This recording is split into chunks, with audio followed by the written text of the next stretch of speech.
സനൽ സാറേ, നിങ്ങളല്ലാതെ ആരെങ്കിലും ആ കല്യാണത്തിന് പോവാ? പരിപ്പും പാലട അല്ലാതെ വേറെ ഒരു പായസില്ല. മിനിമം ഒരു 5 മാഡം പായസം ഇല്ല. എന്താ? ഇത് ഇവിടെ തരാൻ പറഞ്ഞു ആ കൗണ്ടറിൽ. ആര് പറഞ്ഞു? വേറെ കൗണ്ടറിൽ പോയിക്കോളൂ. അല്ല, ഈ മിനിമം ഒരു ആധാർ 5. കാർഡിൽ ഇവിടെ അല്ലേ അപ്ഡേറ്റ് ചെയ്യണേ? എന്താ, ഫോട്ടോ ആണോ? ഫോട്ടോ.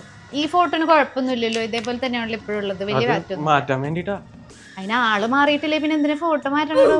മാറ്റാൻ പറഞ്ഞു, 10 വർഷം കഴിഞ്ഞ് മാറ്റണ്ടേ? ആര് പറഞ്ഞു? ഇവിടെ നിന്ന് തന്നെ പറഞ്ഞാ കഴിഞ്ഞ പ്രാവശ്യം. ഇതൊക്കെ പൂരിപ്പിച്ചിട്ടുണ്ടോ മൊത്തം? പോവാ. എല്ലാം കറക്റ്റ് അല്ലേ? എല്ലാവരും ഇതൊക്കെ പറയും, നമ്മള് നോക്കുമ്പോ ഇതൊന്നും പൂരിപ്പിച്ചിട്ടില്ല കേട്ടോ. ഇതൊക്കെ ആരെ പൂരിപ്പിക്കുക? അല്ല, ഇന്നലെ ഞാൻ വന്നിട്ടുണ്ടായപ്പോ ഇന്ന് വരാൻ പറഞ്ഞു. അത് ഇവിടെ സെർവർ ഡൗൺ ആടോ, ഞാൻ എന്ത് ചെയ്യാനാ? പിന്നെ ഞാൻ കയറി ചെയ്യാൻ പറ്റുമോ?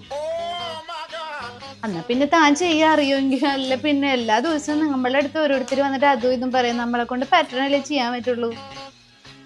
ഇതൊരു 2 ദിവസം കഴിഞ്ഞ് വായോട്ടോ. 2 ദിവസം എടുക്കും ഇത് ശരിയായി കിട്ടാന്. ഇന്നലെ പറഞ്ഞു ഇന്ന് വരാം, ഈ 2 ദിവസം കഴിയണ. ഇത് ടൈം എടുക്കും. ഫോട്ടോ മാറ്റി കിട്ടുമെന്ന് പറഞ്ഞാൽ നമ്മളിത് അപ്ഡേറ്റ് ചെയ്ത് അത് അതിൽ പോയി സർക്കാരിന്ന് ഇതൊക്കെ ആയി വരണ്ടേ. ഒക്കെ ടൈം എടുക്കും. ഒരു 2 ദിവസമല്ലേ ഉള്ളൂ. നമ്മളിവിടെ തന്നെ ഉണ്ട്, ആർക്കും ധൃതിയൊന്നുമില്ല കേട്ടോ. പോയിട്ട് വരും. ഒരു 5 കൂട്ടം പായസം വേണ്ടിയില്ലേ? എന്ത് കല്യാണാണ്? കല്യാണം ആകുമ്പോ മിനിമം പായസം ഇത് നന്നാവണം.